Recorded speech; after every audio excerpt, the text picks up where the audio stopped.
আসসালামু আলাইকুম, শুভ সকাল। সকাল 6:30 বাজে চলে আসছি আমাদের নতুন খামারে। নতুন খামারে হচ্ছে মাটি কাটার কাজ লাগিয়ে দিছি আজকে। ফ্লোরটাকে আপনার একদম লেভেল করতে হবে। ফ্লোরের উচ্চতাটা হবে আপনার, আমি একটু থেকে দেখাবো আপনাদের। এই পর্যন্ত মানে ঢালাই কাজ চলবে। তো লোক আজকে হচ্ছে 6 জন নেওয়া হয়েছে। আমাদের দিকে লোকে যে কাজ করে সেটা হচ্ছে মানে সকালবেলা রোজ হিসাবে, সকালবেলা রোজ, আবার রোজ এমন। অনেক মাটি লাগবে। পানি দিতে আসছি, এর মধ্যে পানি নেই, কি আর বলবো বলেন। এই সময় একটা দরকার ছিল। কয়েকদিন ধরে খামারের ইটা দেখানো হয় না। ওই সাইডে হচ্ছে আপনার এই পর্যন্ত গাঁথনি উঠবে, এই পর্যন্ত গাঁথনি উঠলে তো অনেকই লাগবে, তাই না? মাটি লাগবে। ফ্লোরটা আপনার 5 ফিটের কথা তো বললো, নিচের থেকে 5 ফিট উচ্চতা উঠবে। এই যে দেখেন তো, এই যে বাহিরের এটা গাঁথনিটা, তাহলে তো অনেক মাটি লাগবে। ওনাদের বললাম যে কয় রোজ লাগবে, বলতেছে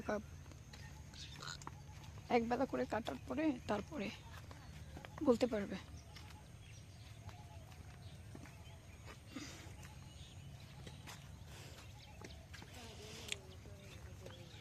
বালি মাটি বাইরে হলো না, বাইরে না বালি মাটিটা বাইরে হইলে ভালো হইব আমার। মজবুত হইব না ফা, তাই না? আর ওইখানে আমি হাউস করার চেষ্টা করতেছি, কারণ যেহেতু মাটি ওনারা দিলে তো মাটি রাস্তায় নামাই দিলে আমার আবার লেবার দানা লাগবে, তাহলে তো আমার খরচই হয়।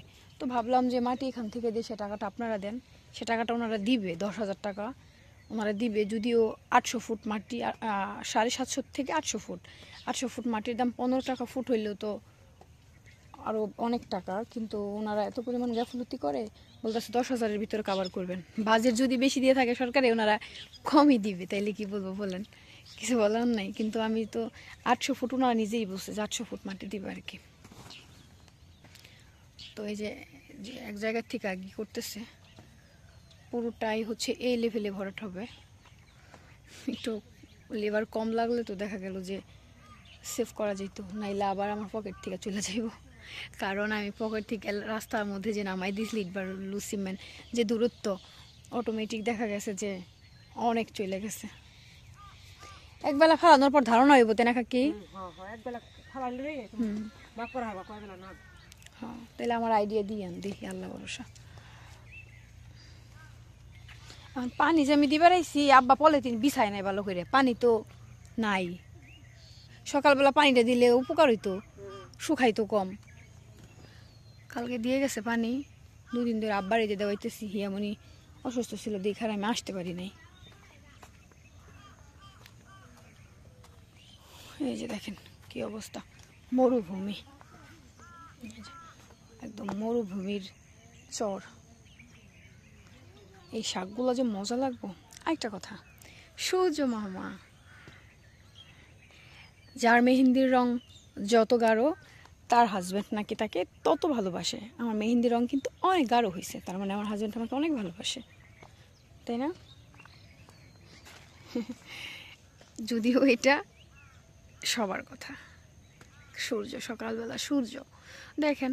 মানুষ হচ্ছে মানে মানে খাবার খাওয়ার পরে দেখা যায় যে সমস্যার কারণে দৌড়ায়, আবার কিছু মানুষ আছে সেই খাবারকে খাওয়ার জন্যই তারা দিনের পর দিন দৌড়ায়। রাস্তায় লোকগুলো দৌড়াইতেছে, সবগুলো লোকের আমি আমার খামারে কাজে নিয়ে আসলে ভালো হইতো, তাইলে আর তাদের এই ডায়াবেটিসের যে প্রবলেমটা, এটা তাদের থাকতো না। কারণ ডায়াবেটিস একটা রোগ, আর এটাকে সকল রোগের বাবা মা বলা হয়, কারণ অনেক মানে যত্ন সহকারে এই রোগটাকে আপনার করতে হয়, তাই না? আমি স্কিন ঘোলা হয়ে আসতেছে, দেখাই যাবে না। কেন দেখা যাবে না বলেন তো? একটু মেহেন্দি না নিলে হয়? ভালো লাগে আমার মেহেন্দির রং, প্রচুর ভালো লাগে। মেহেন্দির রং দেখলে আমার মন ভালো হয়ে যায়। মাশাআল্লাহ অনেক কালার হয়েছে। তো যাই হোক, মেহেন্দি নিয়ে তো আর ঘরে বসে থাকা যাবে না। এখন কি করব, এখন হচ্ছে পানি দিব। এতটুকু আছে, এতটুকু দিয়ে যাই, বাকিটা দেখা যাবে। ওই তো আপনারা একটা আইডিয়া দিন তো ভাই, আপনারা তো অনেক আইডিয়াবান মানুষ আছেন। এখানে আমার মানে যেহেতু নিজেদের ক্ষেত থেকে দিতেছি, দূরত্ব বেশি না, কেমন মাটি লাগতে পারে বা কেমন রোজ লাগতে পারে। মাত্র আজ থেকে শুরু হয়েছে এই যে সকালবেলার এটা, উচ্চতা তো ওই যে ওই পর্যন্ত, পিলার পর্যন্ত গাঁথনি, এটা তো দেখলে বুঝতে পারতেছেন।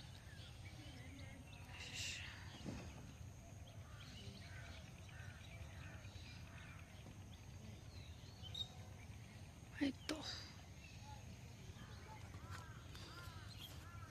ইট বালু সিমেন্টেরই কম হয়েছে দেখে মনে হয় কেমন একটা ফ্যাকাশে ফ্যাকাশে লাগে আমার কাছে। সূর্যটা অনেক সুন্দর লাগতেছে, ক্যামেরা বন্দি করে ফেললাম। সূর্য মামা।